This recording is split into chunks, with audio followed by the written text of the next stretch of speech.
Congressman Khanna is a Democratic representative from California, is with us now. Congressman, good to have you back. Listen, it's been almost a year since the insurrection, 6 months of the January 6th committee's investigation.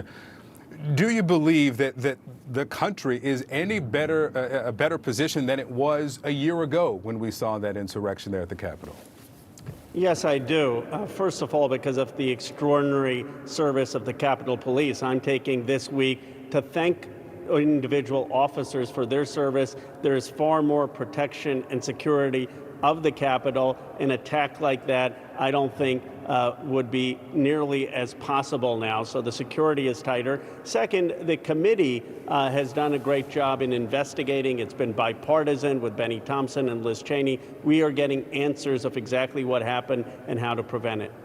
You know, even as we get some answers, we learn about text messages that were sent. We learn about people who were organizing and fundraising from some of the leadership of the committee.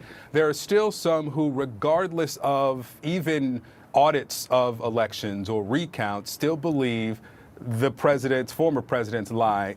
Donnie O'Sullivan spoke with one of the former president's supporters. Listen to this. It was the Democrats were behind it all. They're the ones that caused it all. Do you really believe that?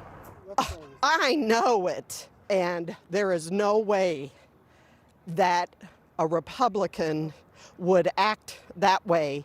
And there is no way that Trump had anything to do with what happened on January 6th. But what about all the Trump supporters that have been charged and indicted? Because it's all Democratic judges and people that were on the take from the Democrats. Congressman, listen, we're in an election year now, and we know that some of the members across the aisle are going to go back to these communities and try to win re-election. And there may be some members to their right who are soaking this up and trying to sell it back to them. How do you break this fever of what you heard from that woman and a lot of fellow supporters of the former president? Well, I'm saddened by what I heard because a functioning democracy depends upon an informed and educated citizenry. That was Thomas Jefferson. And social media, I think, is one of the culprits. I represent Silicon Valley. We need to do much better in terms of regulations on misinformation and disinformation. And then all of us serving need to look at the oath we take and say, we can disagree about ideology, but don't mislead the American public. Don't lie. Let's have some basic respect. I never questioned in 2016 when President Trump was elected. I don't think it's too much to ask that people recognize that President Biden is now the leader of our country. Let me ask you about legislation. We know that over in the Senate, Majority Leader Chuck Schumer is going to introduce some legislation to try to carve out some exception to the filibuster to get some movement on voting rights protections. And here's what Senator Joe Manchin, who's opposed to any changes to the filibuster without Republican buy-in, this is what he said a few moments ago. Let me just say that to being open to a rules change that would create a nuclear option, it's very, very difficult. So it's a heavy lift. And the reason I say it's a heavy lift is that once you change a rule or you have a carve-out, and I've always said this, anytime there's a carve-out, you eat the whole turkey. There's nothing left because it comes back and forth. So you want things that will be sustainable. Sustainable, by that he means Republican buy-in. He's been clear about this for months now.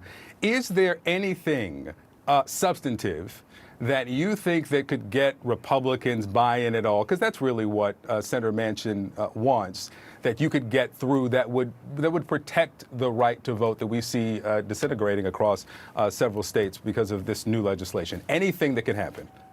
Unfortunately not with Republican buy-in. I mean, they haven't been willing to vote for the John Lewis Act. It's Republican state legislatures that, let's be clear, are disenfranchising black voters, are disenfranchising young voters. And here's what I would say. McConnell used an exception to the filibuster to get Supreme Court justices on. So he's already said there ought to be a carve-out. Why can't we have a carve-out to the filibuster to protect the sacred right to vote? Why is it controversial in this country that every person, regardless of of their race should vote. I just don't understand why we can't have voting rights to protect every person's right to vote, and we ought to keep pushing for it, mobilizing for it. This ought to be our top priority.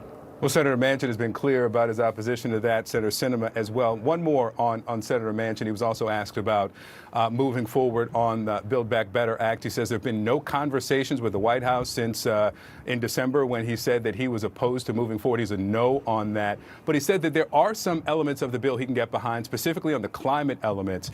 If you can't get paid family leave, if you can't get the child tax credit expansion extended, are you willing to find those like individual elements that the senator is behind that should go through, that you in the House, the Progressive Caucus, can get together and get passed?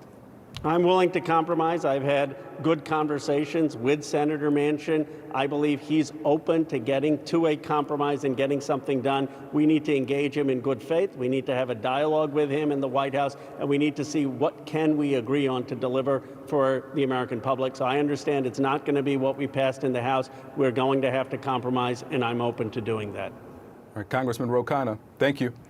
Thank you.